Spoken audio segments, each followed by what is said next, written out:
Certa vez, um professor meu,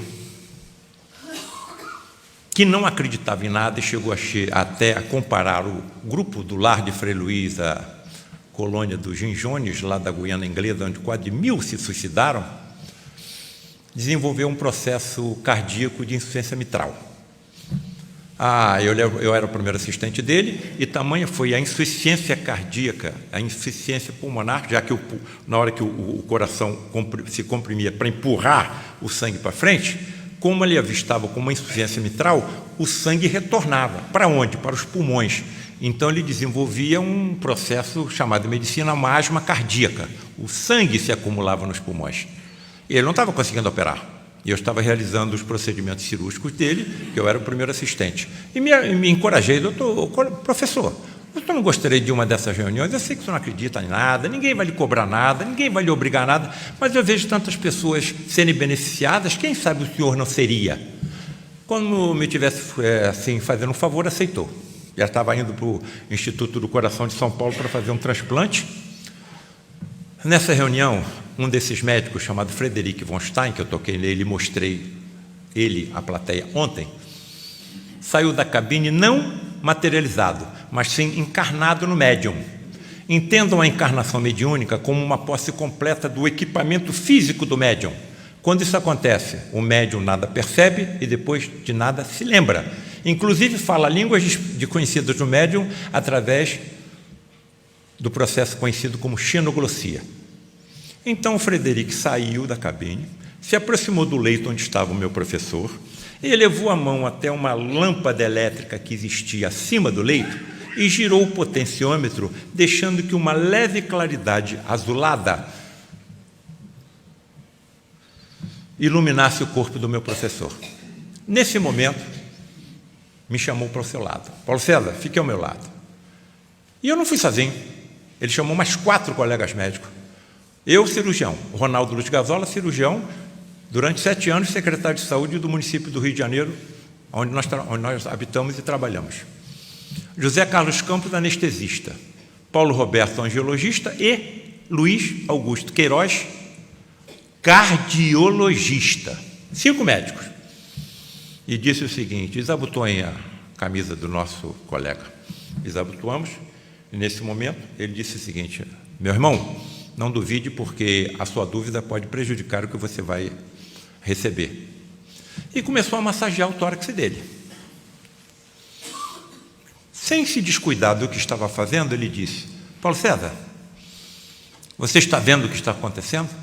Aquela voz firme do alemão. Paulo César, sim.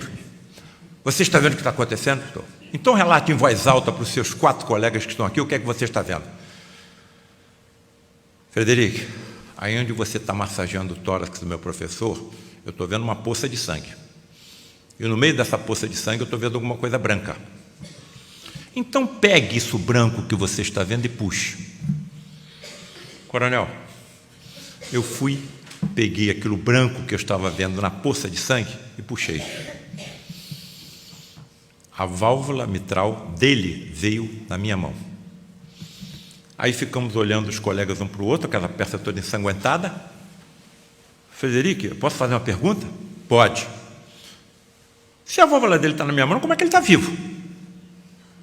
Nós sabemos, e a medicina de vocês, no futuro mediúnica, saberá como desmaterializar a peça defeituosa.